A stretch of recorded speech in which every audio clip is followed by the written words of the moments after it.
जैसे जैसे हम इस्लामाबाद के दूसरे दौर की बातचीत की तरफ बढ़ रहे हैं, यह साफ होता जा रहा है कि ट्रंप को ईरान के सामने झुकना पड़ेगा। और यह सिर्फ ईरान की ताकत नहीं है दोस्तों, दुनिया भर में जो हालात हो रहे हैं, दुनिया भर में नेतन्याहू को लेकर, हालात को लेकर जो तमाम देश ट्रंप को चेतावनी दे रहे हैं, यह हालात ऐसे बन रहे हैं कि ट्रंप को अब ईरान के सामने झुकना पड़ेगा।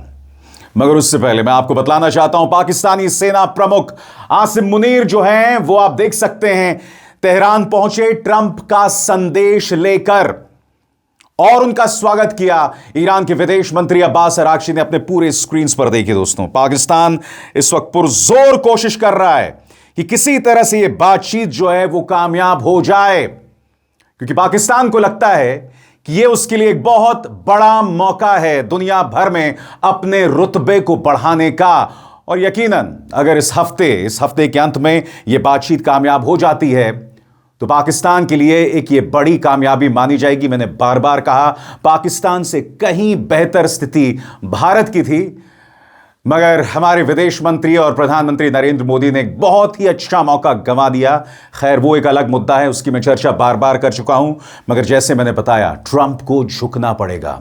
और ईरान बार बार कह रहा है कि हम शर्तों के साथ इस समझौते पर राजी होंगे।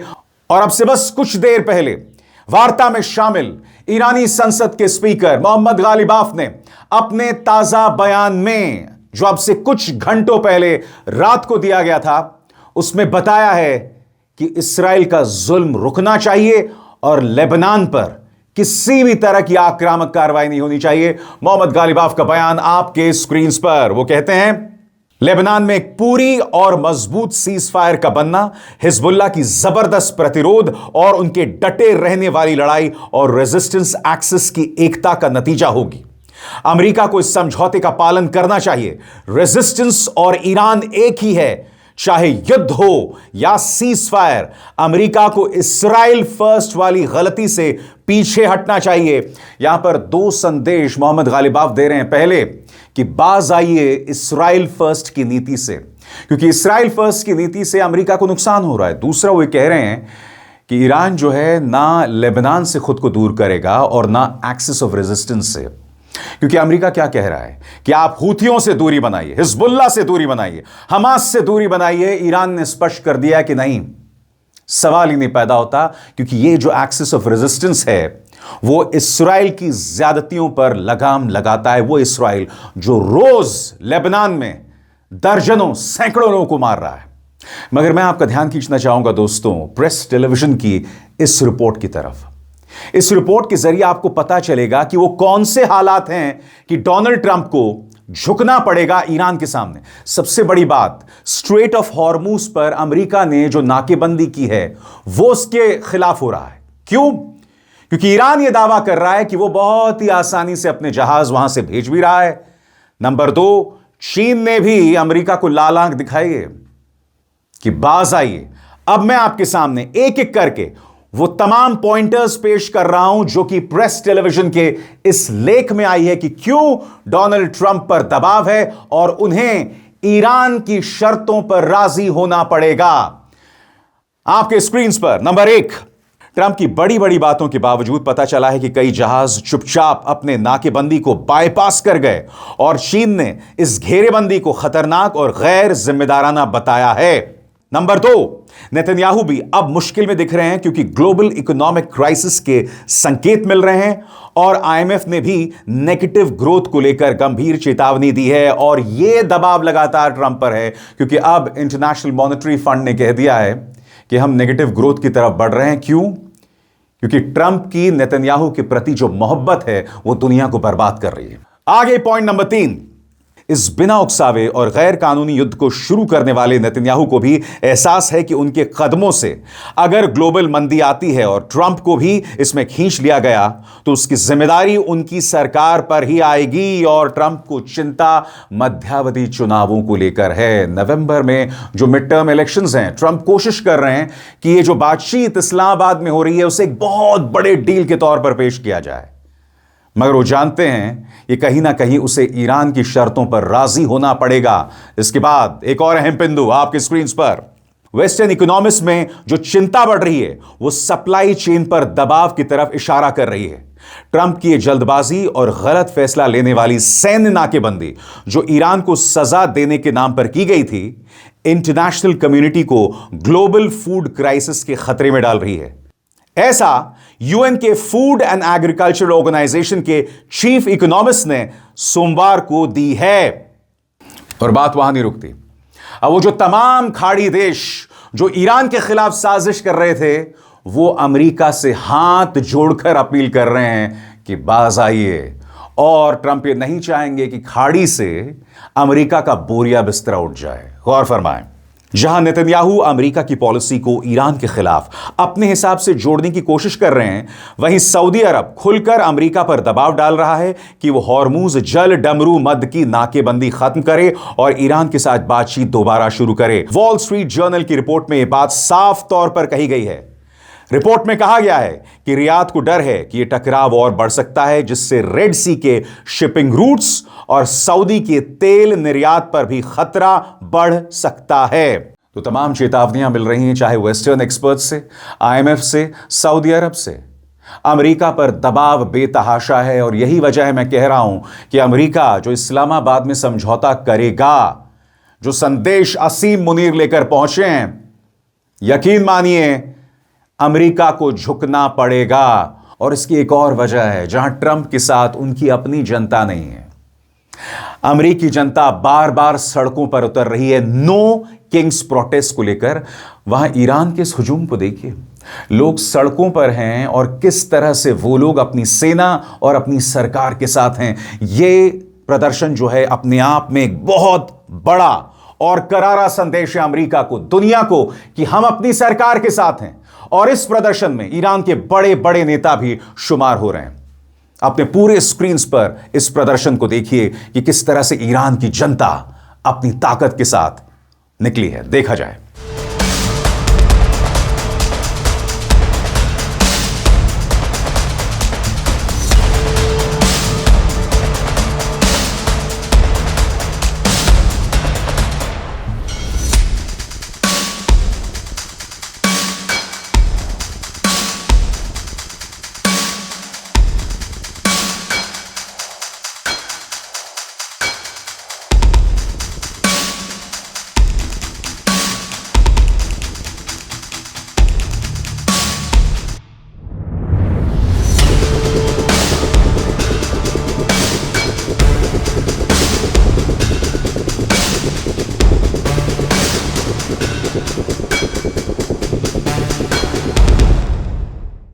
इस बीच अब मैं आपके सामने त्वरित अंदाज में बताना चाहता हूं कि आखिर क्या हैं पाकिस्तानी सेना प्रमुख असीम मुनीर की तेहरान यात्रा के मायने और किस तरह से पाकिस्तान ग्लोबल आउटरीच, क्योंकि एक तरफ असीम मुनीर जो हैं वो तेहरान गए हैं, शहबाज शरीफ ने मध्य पूर्व का रुख किया है। क्या खबरें आ रही हैं आपकी स्क्रीन पर? सबसे पहले, Pakistani army chief in Tehran to advance next round of US Iran talks, यानी असीम मुनीर जो हैं वो अमेरिका का संदेश लेकर पहुंच गए हैं।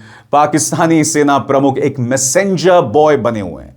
खबर आपके स्क्रीन पर, पाकिस्तान का एक हाई लेवल डेलीगेशन ईरान गया है, जहां वो ईरान और अमेरिका के बीच नई बातचीत का राउंड सेट करने की कोशिश करेगा, क्योंकि दोनों के बीच जो नाजुक सीज फायर है वो एक हफ्ते में खत्म होने वाला है। ईरानी सरकारी मीडिया के मुताबिक पाकिस्तानी आर्मी चीफ असीम मुनीर इस डेलीगेशन को लीड कर रहे हैं और बुधवार शाम तेहरान पहुंचे। कहा गया है कि वो अमेरिका का नया मैसेज लेकर आए हैं और यूएस ईरान के बीच दूसरी बार बातचीत करवाने की प्लानिंग कर रहे हैं, क्योंकि पहले राउंड की बातचीत इस्लामाबाद में रविवार को बिना किसी डील के खत्म हो गई। और सिर्फ असीम मुनीर नहीं पहुंचे हैं तेहरान, पाकिस्तान के अलग अलग मंत्री, खुद पाकिस्तानी प्रधानमंत्री शहबाज शरीफ मध्य पूर्व का रुख कर रहे हैं। और किस तरह की डिप्लोमैटिक ब्लिट्जक्रीग पाकिस्तान के लेवल पर हो रही है आपकी स्क्रीन पर। पाकिस्तान के गृह मंत्री मोहसिन नकवी भी तेहरान में चल रही मध्यस्थता मीडिएशन की कोशिश में शामिल हो रहे हैं, जबकि प्रधानमंत्री शहबाज शरीफ 4 दिन के गल्फ दौरे के पहले पड़ाव के लिए सऊदी अरब में। पाकिस्तान की तेज डिप्लोमैटिक कोशिश ऐसे वक्त पर आ रही है जब अमेरिका और ईरान की आपसी समुद्री नाकेबंदी से तनाव भी बढ़ा है और ग्लोबल इकोनॉमी पर असर पड़ रहा है। लेकिन इसी बीच युद्ध खत्म करने को लेकर कुछ प्रगति के संदेश या संकेत मिल रहे हैं, जिसमें ईरान में करीब 3,000 लोगों की मौत हो गई है और यह संघर्ष पूरे मिडिल ईस्ट में फैल चुका है। अल जजीरा की किम्बर्ली हेलकेट ने इस्लामाबाद से बताया कि असली जल्दबाजी इसलिए है क्योंकि 22 अप्रैल को सीज फायर खत्म होने वाला है और पाकिस्तानी अधिकारी चाहते हैं कि इसे आगे बढ़ाया जा सके। शहबाज शरीफ कोशिश करेंगे कि क्षेत्र के दूसरे देश भी अपना दबाव डालें ताकि अमेरिका ईरान के साथ नई बातचीत में शामिल हो और कोई डिप्लोमैटिक गलती या टकराव ना हो। स्वतंत्र और आजाद पत्रकारिता का समर्थन कीजिए, सच में मेरा साथी बनिए। बहुत आसान है दोस्तों, इस ज्वाइन बटन को दबाइए और आपके सामने आएंगे ये 3 विकल्प, इनमें से एक चुनिए और सच के इस सफर में मेरा साथी बनिए। मगर ट्रंप भी इस पूरे सौदे को नुकसान का सौदा पेश नहीं करना चाहते हैं, इसलिए वो पॉस्चरिंग कर रहे हैं, वो टफ पॉस्चरिंग कर रहे हैं अपनी तरफ से और अब भी कह रहे हैं कि साहब नाकेबंदी नहीं हटाई जाएगी, हम ये करेंगे वो करेंगे, मगर आखिरकार उन्हें झुकना पड़ेगा जमीनी हकीकत को लेकर। मगर उससे पहले मैं आपके सामने अमेरिका की जो टफ पॉस्चरिंग है उसका नमूना पेश करना चाहता हूं आपकी स्क्रीन पर। अमेरिकी सेना ने कहा है कि ईरान के सभी बंदरगाहों और उसकी नौसैनिक नाकेबंदी अभी भी लागू है और उनकी फोर्स मौजूद, सतर्क और नियमों का पालन करवाने के लिए तैयार है। इस नाकेबंदी को ईरान की सेना ने सीज फायर का उल्लंघन बताया है। अमेरिकी सेंट्रल कमांड के मुताबिक बुधवार तक 9 जहाजों को वापस मोड़ दिया गया। मगर मैंने आपको बताया था दोस्तों कि किस तरह से ईरान यह दावा कर रहा है कि उसके कई शिप्स वहां से गुजर रहे हैं, और मैं आपको बतलाना चाहता हूं इस बारे में ईरान क्या कहता है। ईरान की संयुक्त सैन्य कमान के कमांडर अली अब्दुल्लाही ने धमकी दी कि अगर अमेरिका ने नाकेबंदी नहीं हटाई तो वो पूरे क्षेत्र में व्यापार रोक सकते हैं। उन्होंने यह भी चेतावनी दी कि ईरान जवाबी कार्रवाई में रेड सी, साथ ही खाड़ी और ओमान सागर के रास्ते होने वाले व्यापार को भी रोक सकता है। और यही चेतावनी सऊदी अरब दे रहा है, यही चेतावनी तमाम खाड़ी देश दे रहे हैं, क्योंकि उन्हें इस बात का डर है कि रेड सी पर हूथियों के सहारे ईरान अपना दबाव बना सकता है। मगर वो कौन से 3 मुद्दे हैं, एक बार फिर मैं आपको बता दूं दोस्तों आपकी स्क्रीन पर, जिस पर चर्चा होनी है और ये उम्मीद की जा सकती है उस पर कुछ ब्रेक थ्रू मिल सकता है। वो 3 मुद्दे आपके स्क्रीन पर। मुद्दा नंबर 1, ईरान का न्यूक्लियर प्रोग्राम। मुद्दा नंबर 2, स्ट्रेट ऑफ हॉर्मुज पर कंट्रोल। और मुद्दा नंबर 3, युद्ध में हुए नुकसान की भरपाई, क्योंकि ईरान ने कहा है उसे कम से कम $270 अरब का नुकसान हुआ है। और उसने कहा है हमने इस जंग की शुरुआत नहीं की थी, हमें इसकी भरपाई करनी होगी। और इसलिए वो कह रहा है कि हॉर्मुज पर हमें कंट्रोल चाहिए। अगर अमेरिका हमें पैसे देता है तो ठीक है, अगर ऐसा नहीं होता है तो हम हॉर्मुज पर कंट्रोल करेंगे। हर जहाज जो वहां से गुजरेगा उसे $20 लाख मांगेंगे जब तक हमारी नुकसान की भरपाई नहीं हो जाती। तो देख रहे हैं आप किस तरह से ईरान अपने टर्म्स एंड कंडीशंस रख रहा है और ट्रंप पर इस युद्ध को खत्म करने का जबरदस्त दबाव है। और जहां तक ईरान का पक्ष है, वो भी यूरेनियम एनरिचमेंट को लेकर ईरान अपने रुख में थोड़ी नरमी ला सकता है। हालांकि पब्लिक पॉस्चरिंग के लिए वो कुछ और कह रहा है, क्योंकि मैंने आपको इसी मंच पर बताया था कि अमेरिका कह रहा है कि आप 20 साल तक, 20 इयर्स तक यूरेनियम एनरिचमेंट नहीं करेंगे। ईरान 5 साल बता रहा है। यह फर्क दिख रहा है। हो सकता है इस फर्क को पाटने की कोशिश की जाए बातचीत के दौरान। ईरान की पॉस्चरिंग आपके स्क्रीन पर। ईरान के विदेश मंत्रालय के प्रवक्ता इस्माइल बागाई ने कहा कि ईरान यूरेनियम एनरिचमेंट के प्रकार और स्तर पर बात करने के लिए तैयार है, लेकिन अपनी जरूरतों के हिसाब से उसे एनरिचमेंट जारी रखने की इजाजत मिलनी चाहिए। ऐसा ईरानी सरकारी मीडिया के मुताबिक सामने आया है। अल जजीरा के सोर्सेज ने कहा है कि पाकिस्तानी मीडिएटर्स न्यूक्लियर मुद्दे पर किसी बड़े ब्रेक थ्रू को लेकर आशावादी हैं, ऑप्टिमिस्टिक हैं, और इसी वजह से मुनीर का यह दुर्लभ कूटनीतिक दौरा हो रहा है। और जहां तक इसराइल की बात है, हर गुजरते लम्हे के साथ इसराइल अलग थलग पड़ रहा है। याद कीजिएगा इसी मंच पर मैंने आपको बताया था कि किस तरह से यूरोपीय यूनियन में 21 अप्रैल को एक बैठक होने वाली है और उस बैठक में यह फैसला होगा कि इसराइल के साथ व्यापार बंद होगा और इसराइल को हथियार नहीं दिए जाएंगे। जॉर्जिया मेलोनी इटली की प्रधानमंत्री, जो कि ट्रंप की करीबी मानी जाती हैं, उन्होंने भी कह दिया कि हम इस्राइल को हथियार नहीं देने वाले हैं। मगर अभी एक बहुत ही करारा झटका लगा है, जिसकी तरफ मैं आपका ध्यान खींचना चाहता हूं। अल जजीरा की खबर, क्योंकि यह खबर संयुक्त राष्ट्र सुरक्षा परिषद यानी यूनाइटेड नेशन सिक्योरिटी काउंसिल से आ रही है आपकी स्क्रीन पर। ब्रेकिंग, संयुक्त राष्ट्र मानवाधिकार परिषद के एक्सपर्ट्स ने सभी सदस्य देशों से कहा है कि वो इस्राइल को हथियारों की सप्लाई रोक दे। ऐसा रॉयटर्स की रिपोर्ट में सामने आया है। पहले यूरोपीय यूनियन, उसके बाद इटली, अपने स्तर पर अब यूएनएससी ने कह दिया है कि आप हथियारों की सप्लाई रोक दे। अब हर गुजरते लम्हे के साथ ट्रंप का जो इंटरनेशनल ब्रांड है वो बर्बाद हो रहा है। क्यों? क्योंकि ट्रंप इस शख्स नेतन्याहू के साथ खड़े हुए थे। अब खुद यूएन कह रहा है कि इन्हें आप हथियारों की सप्लाई ना दें। अब आप मुझे बताइए, ट्रंप के लिए नेतन्याहू के साथ खड़े होना हर गुजरता लम्हा मुश्किल होता जा रहा है, क्योंकि यहां पर ईरान का दबाव नहीं है। देखिए, ईरान युद्ध ने क्या किया है। ईरान युद्ध ने अमेरिका को तबाह कर दिया है। बेशक 3000 लोग आपने ईरान में मार दिए, मगर सही मायने में जो दूरगामी नुकसान है, लॉन्ग टर्म कॉन्सिक्वेंसेस हैं। आप नेटो से बाहर आने की बात कर रहे हैं, पूरा यूरोप चाइना की तरफ जा रहा है, स्पेन ईरान के साथ खड़ा है, तमाम पश्चिमी देश देख रहे हैं कि ट्रंप की ज्यादती हर गुजरते लम्हे के साथ बढ़ रही है, ब्रिटेन तक लाल आंख दिखा रहा है। तो ये तमाम मुद्दे हैं और ट्रंप ये सब देख रहे हैं, और शायद उनके छोटे से दिमाग के किसी कोने में चल रहा है कि भैया मुझसे बहुत बड़ी गलती हो गई। बहरहाल, अब मैं आपको थोड़ा इस्राइल की तरफ लेकर चलना चाहता हूं। ये जो मैं अगला वीडियो आपको दिखाने वाला हूं ना, ये अगला वीडियो वॉर से रिलेटेड नहीं है, मगर इस पर सोशल मीडिया में मीम्स बन रहे हैं। सब कह रहे हैं इस्राइल पर खुदा का कहर। हालांकि मैं रैशनल हूं, मैं ये सब चीजें नहीं मानता हूं। क्या आप जानते हैं, इस्राइल पर मधुमक्खियों ने हमला कर दिया है। जी हां, वहां पर इस कदर हालात थे कि बड़े पैमाने पर मधुमक्खियों ने हमला कर दिया। मैं फिर कह दूं, जो चर्चा सोशल मीडिया में हो रही है कि ये खुदा का कहर है, मैं इन चीजों में विश्वास नहीं करता हूं। भाई, एक नेचुरल फिनोमिनन है जो हुआ। आप खुद देखिए अपने पूरे स्क्रीन पर कि क्या मंजर था।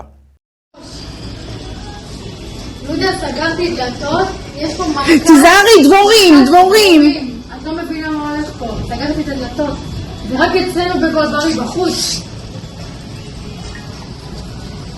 קשר לאדווה.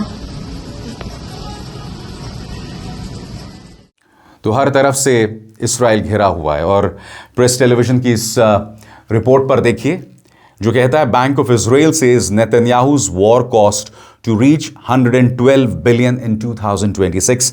सरल शब्दों में कहा जाए, नेतन्याहू ने जो इस युद्ध की शुरुआत की है, देश को करीब 112 अरब डॉलर्स का नुकसान होगा। दोस्तों, इस पर दो राय नहीं है कि नेतन्याहू लगातार जुल्म की तमाम हदों को पार कर रहे हैं। क्यों?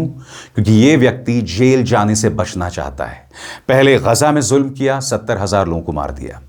उसके बाद अब लेबनान में जुल्म कर रहे हैं, ईरान पर युद्ध छेड़ने की कोशिश की, मगर हो यह रहा है कि इस्राइल अंदर से खोखला हो रहा है।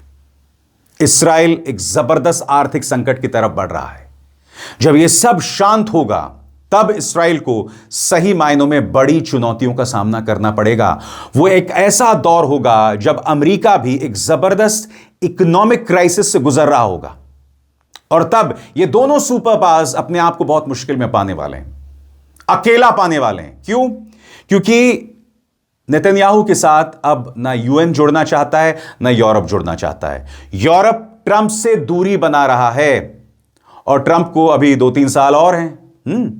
तो कहने का अर्थ साफ है, इसके बाद अमेरिका के लिए हालात बर्बाद होने वाले हैं। जब भी अगले चुनाव होते हैं, और ट्रंप का जाना तय है, मेरा मानना है डेमोक्रेट्स का आना तय है, मगर तब तक ट्रंप इस कदर बर्बादी मचा देंगे अमेरिका के अंदर कि अमेरिका के लिए रिकवर करना मुश्किल हो जाएगा। मैंने कहा ना, आपने ईरान पर हमला किया। देखिए, ईरान क्यों कहता है कि हम 6000 साल पुरानी सभ्यता हैं। उसने बहुत खूबसूरत डिप्लोमैटिक खेल खेला इस पूरे संघर्ष में। उसने ऐसे हालात पैदा किए कि अमेरिका दुनिया में अलग थलग पड़ गया। देखिए, जंग को सिर्फ नुकसान मौतों के मायनों में नहीं देखना चाहिए। कहने को अमेरिका के सिर्फ 11 सैनिक मारे गए, कहने को ईरान का पूरा टॉप लीडरशिप, खामेनी से लेकर अली लारीजानी से लेकर खादमी से लेकर तमाम बड़े नेताओं को अमेरिका और इस्राएल ने मार दिया। मगर आपको समझना पड़ेगा ब्रांड ईरान कितना मजबूत हुआ है। आपको समझना पड़ेगा कि ईरान ने सोशल मीडिया में अपनी चतुराई से, अपने ह्यूमर से किस तरह से लोगों के दिल जीते हैं। वो तमाम लोग जिनके मन में ईरान को लेकर नफरत थी धार्मिक कारणों से, आज वो ईरान के साथ हैं, वो ईरान के दर्द को समझ रहे हैं। मैंने कहा ना, ये साल 2026 है। आप पुरानी ज्यादतियां अब दोहरा नहीं पाएंगे। आपके एक एक कदम को परखा जाएगा, आंका जाएगा। और ये आवाजें अमेरिका के अंदर से उठ रही हैं, इस्राएल के अंदर से उठ रही हैं। यानी कि इन दो चेहरों ने, नेतन्याहू और ट्रंप ने, अपने देशों को बर्बादी के रास्ते पर ला दिया है। और मैं बार बार कहता रहा हूं, भारत के लिए एक बहुत ही गोल्डन अपॉर्चुनिटी थी इस पूरे क्राइसिस में एक अहम किरदार निभाने की। मगर क्या करें, हमारे लेजर आइज एस जयशंकर ने प्रधानमंत्री को मशवरा नहीं दिया और प्रधानमंत्री भी न जाने क्या सोच रहे थे।